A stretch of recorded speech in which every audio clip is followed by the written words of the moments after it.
नमस्कार मित्रांनो, सुस्वागतम. आनंदी या मालिकेच्या आजच्या भागामध्ये अगदी मनपूर्वक मी तुमचं स्वागत करते. आजच्या भागामध्ये युगंधर पूजेला बसलेला आहे आणि विद्याधर फक्त हात जोडून बसतो, पण सगळं काही लक्ष मात्र त्याचं आता हे पेटीवर असतं. आनंदी अजून शुद्धीवर आलेली आहे हे त्याला समजलेलं असतं. आनंदीची आता खुडबुड सुरू असते, कारण तिचे हात आणि तोंड सगळं काही बांधलेलं असतं. तेव्हा मालक साहेबांनी मात्र तेथे एका गारुडीला नाग घेऊन बोलवलेलं असतं आणि तो नाग घेऊन येतो आणि ती टोपली आहे तर ती तेथे खुर्चीवर ठेवतो. युगंधर विचारतो की काय सगळं काही व्यवस्थित झालेलं आहे ना, तू आणलं ना पूजेसाठी सर्व काही? तर तो गारुडी म्हणतो की हो, आणलेला आहे. त्यानंतर आता गुरुजी पूजेला सुरुवात करतात की ओम नमः शिवाय, ओम नमः शिवाय. आणि आता हा युगंधर अभिषेक करत असतो. महादेवाच्या पिंडीवर पाणी वगैरे घालत ओम नमः शिवाय असं जप करत आहे. आनंदीला आतमध्ये शुद्ध येते. आनंदीच्या जीवाचा अगदी तडफडाट होत असतो की काय करू, कसं बाहेर जाऊ. कोणी असं केलं असेल की मला हे पेटीमध्ये बंद केलं असेल, म्हणून आनंदीला आता शुद्ध येऊन तिने डोळे उघडलेले असतात. पण विद्याधरचा जीव खालीवर होत असतो. काय करायचं आता? जर आनंदीने काही आवाज केला तर अवघड होईल, सगळ्यांच्या समोर मी पकडला जाईल. विद्याधरने आता त्या माणसांना तेथे बोलावलेलं असतं. ते घराच्या बाहेर आलेले असतात. एकमेकांना आता इकडे तिकडे बघत म्हणतात काही झालं तरी तो संदूक मात्र आता घराच्या बाहेर काढलाच पाहिजे. दुसरा म्हणतो की हो हो नक्कीच, जरा सुद्धा उशीर व्हायला नको, नाहीतर ती शलाका मॅडम आणि तो विद्याधर आपल्याला जिवंत काढतील काही जर झाले तर. ते दोन माणसंही आतमध्ये येतात. आतमध्ये सगळेजण देवाला हात जोडून ओम नमः शिवायचा जप करत असतात. विद्याधरचा जीव पूर्णपणे टांगणीला लागलेला आहे. तेव्हा तो आपल्या माणसांना बघतो. त्यांना बघून त्याच्या जीवात जीव येतो आणि तो मनात म्हणतो की थँक गॉड, अरे हे तर वेळेत आले आणि आता काही झालं तरी ही आनंदी ह्या घरातून बाहेर तर पडेल. आणि तेव्हा तो माणूस विद्याधरला म्हणतो की सर. तेवढ्यात त्या माणसाकडे मात्र पृथ्वीचं लक्ष जातं. त्यांनी तोंडाला रुमाल वगैरे बांधलेले आहेत आणि पृथ्वी त्यांच्याकडे बघता बघता शिल्पा सुद्धा बघते. शिल्पा लगेच आता रागाने पुढे येते आणि त्या दोघांना विचारते की तुम्ही नक्की आहात तरी कोण? तेव्हा त्यातील एक जण म्हणतो की मॅडम. माणूस म्हणत आहे की आम्ही डिलिव्हरी वाले आहोत. त्यावरती शिल्पा विचारते की कसली डिलिव्हरी? त्यावरती तो माणूस म्हणतो की मागाशी मात्र चुकून आमच्याकडून ज्या ऍड्रेसवर डिलिव्हर झाली तीच पेटी आम्ही परत घ्यायला आलो. म्हणते की पण आता घरामध्ये पूजा सुरू आहे. तेव्हा तो माणूस म्हणतो की मॅडम आम्ही एका साईडने घेतो, मला त्रास नाही होऊन देणार. तर शिल्पा म्हणते की मी तुम्हाला एकदा सांगितलं ना, पूजा घरामध्ये सुरू आहे, मग त्यामुळे आम्हाला त्रास होणारच आहे. चूक तुमची आहे की तुम्ही चुकीच्या ऍड्रेसवर डिलिव्हर केलेली आहे. तेव्हा विद्याधरला फारच राग येतो. शिल्पावर तो दात खात असतो, पण त्याला काही करता येत नसतं. शिल्पा मात्र त्या माणसांना बाहेर जाऊन थांबण्यासाठी सांगते, कारण जोपर्यंत पूजा होत नाही तोपर्यंत हे नाही नेता येणार. त्यामुळे मात्र ती दोन्ही माणसं ठीक आहे असं बोलून बाहेर निघून जातात. तर विद्याधरला आता खूपच राग येतो. विद्याधर दात खात असतो, खूप टेन्शन येते आणि तो मनात म्हणतो की आनंदी शुद्धीवर आली वाटतं, आता नक्की काय करायचं. त्यानंतर आता पूजा वगैरे झाल्यानंतर गुरुजी म्हणतात की आरतीला सुरुवात करायची आहे आणि आनंदी मात्र आता बिचारी आतमध्ये तडफडत असते आपल्याला हातपाय तोंड सोडण्यासाठी. ती मात्र आतमधून लातेने त्या पेटीला धक्के मारत असते. तिला असं वाटतं की कसे आता आपल्याला यातून सुटका होईल. ती सोडवण्यासाठी खूप प्रयत्न करत असते जीवात पाड, परंतु तोंडाला रुमाल बांधल्यामुळे तिला काही ओरडता येत नाही. ती पायाने पेटीला लाथा मारते. तर आता हा विद्याधर म्हणतो की आता आरती सुरू झालेली आहे, मी एक काम करतो, मी मात्र घंटा जोरजोरात वाजवतो, म्हणजे जेणेकरून आनंदीचा आवाज कुणापर्यंत नाही पोहोचणार. तिला सुरुवात होते. त्याच वेळेस आरती सुरुवात होत आहे तर हा घंटा घेतो विद्याधर आणि जोरजोराने घंटा वाजवत असतो. घंटानाद आता होत असताना मात्र आनंदीचा आवाज कुणापर्यंत पोहोचत नसतो. तर युगंधर आता आरती ओवाळता ओवाळता मात्र विद्याधरकडे बघत असतो. त्याला असं वाटतं की आता कुठून याला सुद्बुद्धी मिळाली आणि हा घंटा वाजतोय आणि बरं आहे ठीक आहे मनात म्हणून आता तो पुन्हा आपल्या आरती ओवाळत असतो. विद्याधर त्याच्याकडे पाहतच असतो. आनंदी जोरजोराने लाथेने आता त्या पेटीला दणके देत आहे, पण तरी सुद्धा सगळेजण टाळ्या वाजवत असतात आणि आरती म्हणण्यामध्ये मग्न झालेले आहेत. कुणाचं लक्ष नसतं. तिचा आवाज कुणापर्यंत पोहोचून न देण्यासाठी विद्याधर आता जोरजोराने घंटा वाजवत आहे. सगळेजण आरती करत आहे, कुणाचं काहीच लक्ष नसतं. आनंदीचा जीव सुटण्यासाठी अगदी तडफडत असतो. जोरजोराने ती लाथा मारत असते, परंतु हा विद्याधर नालायक तो मात्र घंटानाद जोरजोराने करत आहे आणि हसत असतो, कारण कुणाला काहीच लक्ष देऊन न देण्यासाठी त्याचं हे कारस्थान सुरू असतं. आणि तेवढ्यात मात्र ही आरती आहे आणि शिर्के हे दोघंही घरी आलेले आहेत. आनंदीला त्यांनी बरोबर आणले नसतं. ते दोघंही आरतीला सुरुवात करतात, टाळ्या वाजवतात. युगंधरचं सगळं लक्ष शिर्केवर आणि आरतीवर असतं. पुण्यात मात्र शिर्के नाही म्हणून युगंधरला खुणवतात आणि युगंधरच्या सगळं लक्षात येतं की आनंदी नाही सापडली म्हणून. मात्र युगंधर आपल्या मनात महादेवाला म्हणतो की महादेवा, तुझ्या पूजेचा सोहळा या घरात सुरू आहे आणि या घरची सून संकटात आहे. लक्षात ठेव, मात्र तू तिचं रक्षण नाही केलं तर आजपर्यंत मी जी काही पूजा करतो कधी मी तुझ्या पूजा नाही करणार. नंतर आनंदी शुद्धीवर येता येता पुन्हा बेशुद्ध पडलेली असते. पुन्हा ती हातपाय खोडायची बंद होते. तर येता हा जोरजोराने घंटानाद करत असतो कुणाच्या काही लक्षात न येऊन देण्यासाठी. आरती आता संपन्न होते. सगळेजण महादेवाला आता नमस्कार वगैरे करतात. जी हर हर महादेव म्हणून गर्जना करतात आणि सगळेजण गुरुजींच्या मागे हर हर महादेव म्हणतात. भावाने सगळेजण आता हात जोडून प्रार्थना करत आहे. शिल्पा म्हणते की आज नागपंचमीच्या दिवशी नागदेवतेचं दर्शन करूयात. शिल्पा त्या गारुड्याला तो नाग आहे तर तो समोर आणायला सांगते. तेव्हा नागदेवतेचं म्हणजे तेथे दर्शन होणार असतं सगळ्यांना. सगळेजण बाजूला होतात. पुढे विद्याधर मात्र आपल्या माणसांना खुणावत असतो की पेटी घेऊन जा म्हणून. मात्र ती टोपली आता ती गारुडी समोर घेऊन येतात. टेबलवर ठेवलेली असते आणि त्यांना आता नागदेवतेचं सगळ्यांना दर्शन देण्यासाठी जेव्हा ते टोपलीचं झाकण बाहेर काढतात परंतु खूप मोठा अनर्थ अनर्थ अनर्थ असा धक्काच बसलेला असतो. अनर्थ, खूप मोठा अनर्थ असं एवढंच ओरडत असतात. युगंधर म्हणतो की अहो पण झालं तर नक्की काय? तुम्ही काय इतकं ओरडतात? काय झालं बरं? हो, या टोपलीमध्ये नाग होता आणि तो नाग आता नाही असं तो म्हणत असतो. त्याला धक्काच बसलेला असतो की नाग कुठे गेला म्हणून. ते जण फारच घाबरतात. तर बापू म्हणतात की अरे पण गेला कुठे नाग? पुढ्यात मात्र तो नाग आहे तर तो पेटीच्या जवळ येतो. पेटीच्या जवळ येऊन विद्याधर तेथेच उभा असतो आणि जोरात आता घाबरूनच पळतो की नाग नाग नाग. तेव्हा तो नाग आता म्हणजे पेटीवर जाऊन बसतो. विद्याधरला तर धक्काच बसलेला असतो आणि ती माणसं सुद्धा खूप घाबरतात की नाग पेटीवर जाऊन कसा बसला. ते जण नागाला बघून घाबरत असतात. मात्र आता विद्याधर पुढे येत असतो आणि घंटेने मात्र त्या नागाला मारण्याचा तो प्रयत्न करत आहे, धरण्याचा सुद्धा. परंतु नाग मात्र त्याच्यावर अगदी फणा काढूनच उभा असतो.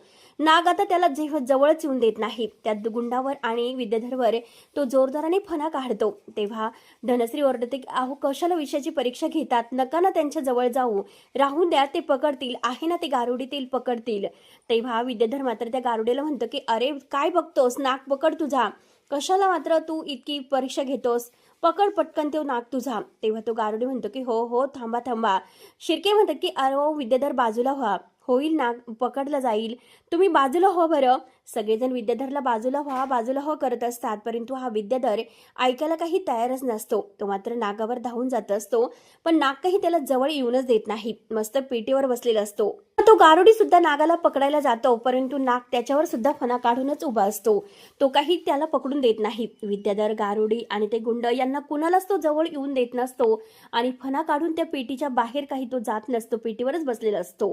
कारण आता आनंदीची पेटी कुठेही उचलून घेऊन जाऊ नये असं मात्र त्याने संकेत दिलेला असतो युगंधरला. पण आतापर्यंत कुणाच्या तो लक्षात येत नाही. युगंधर पाहतच असतो. नाग कुणालाही जवळ येऊन देत नाही. सगळेजण आता घाबरूनच असतात की नाग काय करेल. आणि हा विद्याधर आता पकडण्याचा खूप प्रयत्न करत आहे परंतु आता बरोबर विद्याधरला तो काही जवळ येऊन देत नसतो. गारुडी अनेक वेळा त्याला पकडायला जातो, त्याला पकडण्याचा प्रयत्न करत असतो परंतु नाग खूप चवताळलेला असतो. तो गारुडी म्हणतो की अहो साहेब बघा ना, मी त्याला कसं पकडण्याचा प्रयत्न करतो पण तो काही पकडण्यातच येत नाही. तो कायम शांत असतो पण आज इतका फणकरलेला का आहे तेच मला नाही कळत. नक्की काय झालं असेल त्याला, तो काय इतका चवताळलेला असेल, मला सुद्धा जवळ येऊन देत नाही. तर विद्याधर रागाने म्हणतो की अरे असला कसला गारुडी आहे तो, हो बाजूला. तेव्हा नाग लगेच विद्याधरवर फणा काढतो. मात्र विद्याधर आता त्या गुंडांना म्हणतो की तुम्ही एक काम करा, त्याचं समोरून लक्ष असं विचलित करा आणि मी त्याला मागून काठीने धरतो, समजलं ना मी काय म्हणतो ते. तेव्हा आता विद्याधर त्याला पकडायला जाणार. शिल्पाला विचारतो की ताई तुझी काठी कुठे आहे? शिल्पा म्हणते की हो हो तिकडे आहे, घे लवकर. विद्याधर धावतच ती काठी आणायला जातो. नाग अजूनपर्यंत पेटीवर फणा काढून उभा आहे. विद्याधर काठी घेऊन येतो आणि याच्याकडे बघतोच म्हणून बाह्यव्यास मागे सावरतो आणि त्या नागाला काठीने मारायला सुरुवात करतो पण नाग त्याला जवळच येऊन देत नाही. जोरजोराने फणे मारत असतो. तो डसण्याचा प्रयत्न करत आहे. विद्याधर आणखीनच घाबरतो. ती काठी मागे घेतो आणि म्हणतो की अरे अरे अरे हा साप तर मला डसायला लागलेला आहे की काय करावं कोणाला काहीच समजत नसतं. विद्याधर पूर्णपणे आता थकून गेलेला असतो की आता याला पकडायचं कसं. शिल्पा म्हणते की प्रांजल लवकरात लवकर सर्पमित्राला फोन कर आणि लवकरात लवकर त्याला इकडे यायला सांग, आता तोच काहीतरी करू शकतो, पण काहीच करू शकत नाही. आणि विद्याधरला म्हणते की विद्याधर तू लांब राहा, तर धनश्री ओरडत असते की अहो तुम्ही लांबच व्हा, कशाला मध्ये येतात, विषाची परीक्षा घेऊ नकाल, बाजूला व्हा बरं. आता हा विद्याधर काही ऐकायला तयारच नसतो. युगंधर सगळं काही बघतो आणि शांत असतो. युगंधर म्हणतो की आज मात्र नागपंचमी आहे, देवासमोर कोणताही अनर्थ नाही घडणार. युगंधरने मात्र आता म्हणजे काहीच न सांगता सगळं सांगितलेलं असतं. माईंना समजतं. युगंधर स्पष्ट म्हणतो की हा नाग कोणाला सुद्धा इजा नाही करणार. शिर्के म्हणतात की मालक साहेब अहो पण, तर माई हात जोडून म्हणतात की नागपंचमीच्या दिवशी नाग येणं हा तर एक खूप मोठा दैवी संकेत आहे. तर धनश्री तर पूर्णपणे घाबरून गेलेली असते. धनश्री म्हणते की अहो भाऊजी, पण त्याला पकडणार कोण, कसं पकडायचं त्याला, म्हणून सगळ्यांचे जीव टांगणीला लागलेले असतात. पण युगंधर काही घाबरत नसतो. युगंधर मात्र अगदी बघत असतो. धनश्रीला असं वाटतं की आता विद्याधरला डसला तर काय करायचं, आणि विद्याधर तर काही मागे सरकायला तयारच नसतो. तो आता नागावर धावून जात असतो, पण नाग त्याला काही जमवून देत नसतो. तो मात्र त्याला आता अगदी धरूनच म्हणजे ओढण्याचा प्रयत्न करत असतो, त्याला डसण्याचा प्रयत्न करत असतो. विद्याधर आता घाबरून जातो.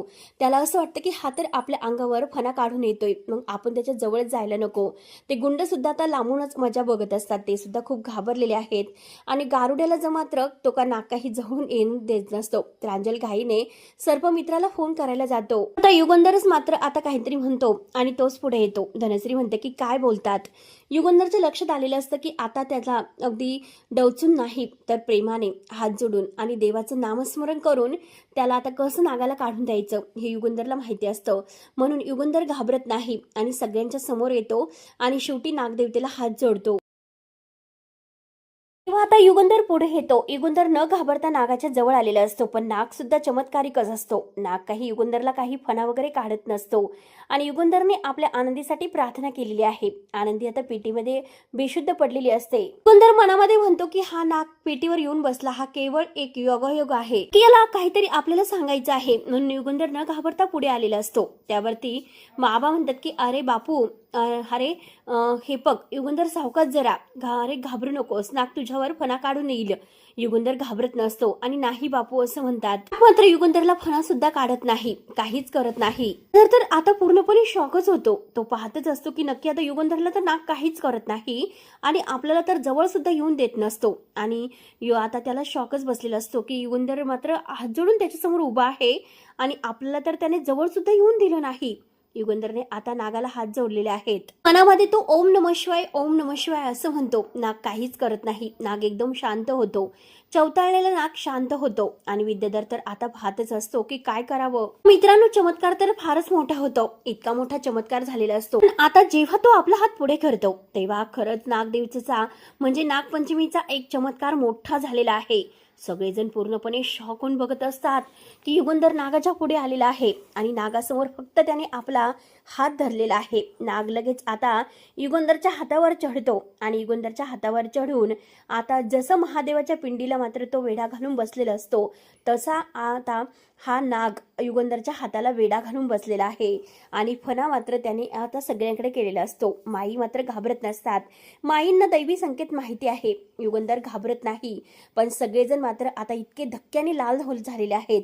सगळ्यांना इतका जबर शॉक बसलेला आहे की नागाने युगंधरला काही न करता फक्त त्याच्या हातावर चढून तो अगदी वेटोळं घालून बसलेला आहे. सगळेजण पाहत असतात नक्की हा कोणता चमत्कार आहे. कुणाला काहीच कळत नसतं आणि विद्याधरची बत्ती गुलच होते. त्याच्या तोंडातूनच शब्द निघत नसतो. युगंधर तसाच हात पुढे घेतो आणि नागाला घेऊन गारुडीच्या जवळ येतो. गारुडी खूपच खुश होतो आणि सगळेजण हर हर महादेवची गर्जना करतात. आज मात्र नागाने सगळ्यांच्या समोर चमत्कार करून दाखवलेला असतो की युगंधर मध्ये किती ताकद आहे. ओम नमः शिवाय मंत्रात किती ताकद आहे सगळ्यांना दाखवून दिलेलं असतं. महादेवाचा भक्त आता विद्याधर पूर्णपणे शॉक झालेला आहे. त्याला काय करावं तेच काही कळत नसतं. हे जण महादेव महादेव हर हर महादेव असं देवाला प्रार्थना करत हात जोडत म्हणत आहे. युगंधर मात्र नागाला घेऊन त्या टोपली जवळ येतो आणि टोपलीचं झाकण उघडलेलं असतं. नाग बरोबर आता युगंधरच्या हातावरून उतरून तर तो टोपलीत जाऊन बसतो. सगळेजण शॉक होऊन बघत असतात. युगंधर टोपलीमध्ये नाग गेल्यानंतर त्याच्या पाया पडतो. ओम नमः शिवाय असं म्हणून त्या टोपलीचं झाकण बंद करतो. गारुडीला ती टोपली घेऊन जायला सांगतो. गारुडी लगेच ती टोपली उचलतो. तर विद्याधर आता त्या आपल्या गुंडांना म्हणतो की ए बघत काय उभा राहिलात, जा लवकरात लवकर ती पेटी घेऊन जा, उचला लवकर ती पेटी. आणि तेवढ्यात आता विद्याधर असं म्हटल्यानंतर युगंधरला काहीतरी आठवतं. जो साप मात्र घाईने जेव्हा पेटी उचलायला ही माणसं गेलेली असतात तर त्या पेटीवर जाऊन बसलेला असतो. म्हणजे नक्कीच काहीतरी संकेत आपल्याला देवाने दिलेला आहे. युगंधर ह्या सगळ्याचा विचार करत असतो. नक्की आता हे म्हणजे विद्याधरला आणि त्याच्या माणसांना जवळच येऊन देत नव्हता नाग. नक्की काय संकेत आपल्याला देवाने दिला असेल बरं. विद्याधर त्या नागासमोर जात असतो तेव्हा त्याला फणा तो काढून अगदी चवताळून त्याच्या अंगावर धावून येत असतो त्याला फणा मारायला. तेवढ्यात माई म्हणतात की अरे युगंधर, हा तर नागपंचमीच्या दिवशी आपल्या घरात नाग आला, एक खूप मोठा दैवी संकेत आहे. ही सगळं काही आता युगंधर विचार करत असतो. आता हा विद्याधर आहे तर तो आपल्या माणसांना म्हणतो की लवकरात लवकर ती पेटी घेऊन जा, लवकरात लवकर, म्हणून तो घाई करत असतो. आता हे सगळं काही युगंधर विचार करतो आणि त्या गुंडांना म्हणतो की थांबा, पेटी उचलू नका. युगंधर त्या पेटीच्या समोर येतो. विद्याधर घाबरूनच युगंधरकडे बघत असतो. युगंधर त्यांच्या सगळ्यांच्या चेहऱ्याकडे बघतो, त्या गुंडाच्या सुद्धा आणि विद्याधरच्या सुद्धा. त्याच्या काहीतरी लक्षात आलेलं असतं. नक्की आता हे आपल्यापासून काहीतरी लपवतात, नक्कीच त्यांचं काहीतरी काळबेरस सुरू आहे. तो त्यांच्याकडे बघतो आणि विचारतो की ह्या पेटीमध्ये काय आहे. हा विद्याधर पूर्णपणे घाबरून जातो आणि घाबरतच युगंधरकडे बघत असतो आणि त्याची ती माणसं आता विद्याधरकडे बघतात. नक्की काय उत्तर द्यायचं तेच त्यांना काही कळत नसतं. तर पुढे म्हणतो की पण तो नाग सुद्धा ह्या पेटीवरच काय येऊन बसला होता. ही पेटी माझ्या घरची नाही, मग ही पेटी इथे कशी आली. विद्याधरची माणसं मात्र आता घाबरूनच असतात आणि ते विद्याधरकडे बघत आहे. शिर्के आता बारीक विचार करत असतात. पुढे विचारतो की नक्की ह्या पेटीमध्ये आहे तरी काय. ती माणसं म्हणतात की हे बघा, हे चुकून तुमच्याकडे आमचं पार्सल आलं, आम्ही दुसऱ्या ठिकाणी पोहोचवायचं होतं पण ते चुकूनच इथे आले. युगंधर विचारतो की ठीक आहे, पण उघडून दाखवा ना पेटीमध्ये आत काय आहे ते. विद्याधर लगेच म्हणतो की अरे दादा कशाला ती पेटी उघडायला सांगतो, मला ही माणसं ना जरा बदमाश वाटतात. ती माणसं सुद्धा आता घाबरून गेलेली असतात की जर पेटी उघडली तर त्यामध्ये आनंदी आहे, आता नक्की काय करायचं. म्हणून आता विद्याधर त्याला गंडवण्याचा प्रयत्न करत असतो. म्हणतो की बघ ना, अरे तोंडाला फडकी बांधून आलेली आहेत, हीच काहीतरी 2 नंबरचा माल असेल आणि कशाला हे सगळी बॅग आपल्या घरात हवी आहे. जाऊन दे, नेऊन दे त्यांना आणि घेऊन जा, लवकरात लवकर पेटी घेऊन जा, म्हणून आपल्या माणसावरच ओरडतो. तेव्हा युगंधर म्हणतो की ए शांत हो, ती काही असून दे, परंतु पेटीमध्ये नक्की आहे तरी काय हे मला बघायचं आहे, असं ठामपणे म्हणतो. काय रे विद्याधर, तू इतका का घाबरतोस, नक्की काय झालं. तेव्हा विद्याधर आता थोडासा सावरतो आणि म्हणतो की मी कुठे घाबरतो, मी नाही घाबरत. आपल्या सगळ्यांच्या काळजीने हे सर्व म्हणतो आणि तेवढ्यात शिर्के पुढे येतात. शिर्के म्हणतात की विद्याधर साहेब म्हटलं की त्यांना पेटीमध्ये काय आहे हे बघायचं आहे, मग बघून दे ना, तुम्ही कशाला अडवतात. त्यात मात्र विद्याधर शिर्केंना म्हणतो की अहो शिर्के, जरा समजून घ्या. युगंधर विद्याधरकडे बघत असतो. युगंधर ऐकत नाही. आता युगंधर पुढे पेटी समोर येत असतो पेटी उघडायला, तर विद्याधरचा जीव टांगणीला लागतो. तो म्हणतो की अरे दादा, परंतु युगंधर मात्र लक्ष देत नसतो. युगंधर जेव्हा पेटीचं झाकण वर करतो तेव्हा त्याला धक्काच बसतो. त्यामध्ये आनंदीचे हात वगैरे बांधलेले असतात आणि आनंदीला मात्र पकडून तेथे ठेवलेलं असतं. युगंधर जेव्हा बघतो त्याला धक्काच बसतो आणि विद्याधरच्या पायाखालची जमीन सरकते. युगंधर जोरात आनंदी असं ओरडतो. आनंदी म्हटल्यानंतर आता सगळेजण म्हणतात की आनंदी पेटीमध्ये. माईंना तर आता आनंदाचा धक्काच बसतो, परंतु शिर्के सुद्धा म्हणतात की अरे आनंदी. आणि युगंधरला आता आनंदीची ती अवस्था बघून विद्याधरचा फारच राग येतो. विद्याधरला पूर्णपणे घाम फुटलेला असतो आणि विद्याधर आपल्या माणसाकडे रागाने बघत असतो, त्यांना खुणावत असतो. सगळेजण आनंदी जवळ त्या धावतच येतात. त्या पेटीतून आनंदीला बाहेर काढण्याचा प्रयत्न करत आहेत. आरती रडतच म्हणते की आनंदी. विद्याधर आपल्या माणसाला तेथून पळून जायला सांगतो. ती माणसं घाबरतच तेथून पळून जातात.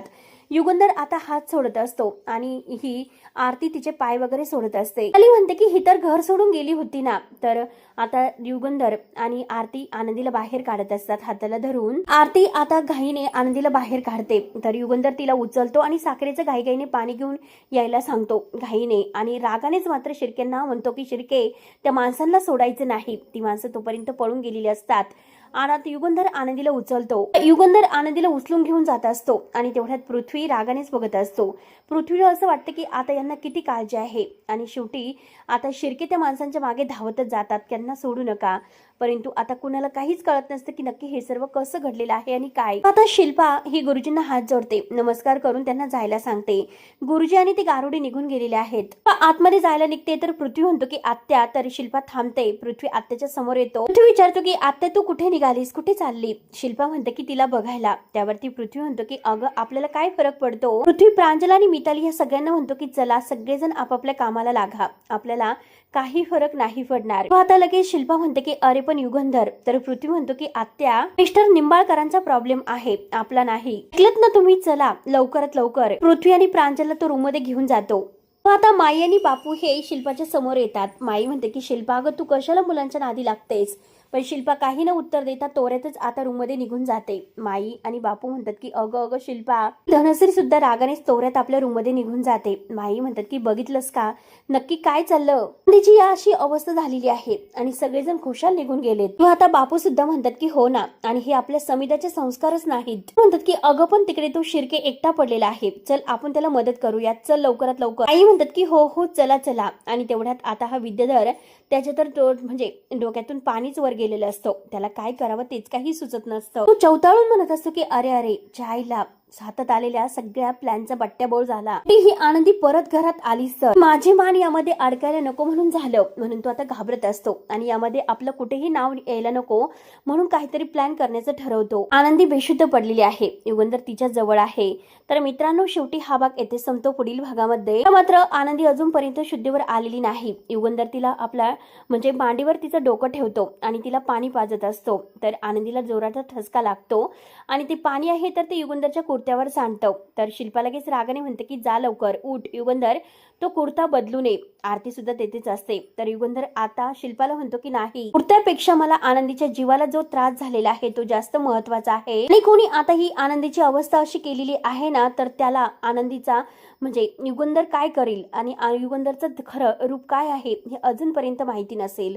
त्याची सुद्धा अवस्था मी तशीच करेल. आणि विद्याधर मात्र आता तेथे हे सर्व ऐकत असतो. मी आनंदीचा श्वास रोखण्याचा प्रयत्न केला तर मी सुद्धा आता त्याचा प्रत्येक श्वास कसा रोखतो हे मात्र आता त्याला समजेल. युगंधर काय करतो ते. विद्याधर पूर्णपणे घाबरून गेलेला असतो आणि युगंधर पेटून उठलेला असतो की आनंदीला जशी शिक्षा म्हणजे जसा तिला त्रास करायला भाग पाडलं तसं मात्र मी त्या विद्याधरची आता करणारे ज्या कोणी केलेला आहे त्याची अगदी करणार आहे. त्याचा सुद्धा दमछाक करून मी सोडणार आहे. तर मित्रांनो पुढे नक्की काय होईल बघायला विसरू नका. तोपर्यंत धन्यवाद.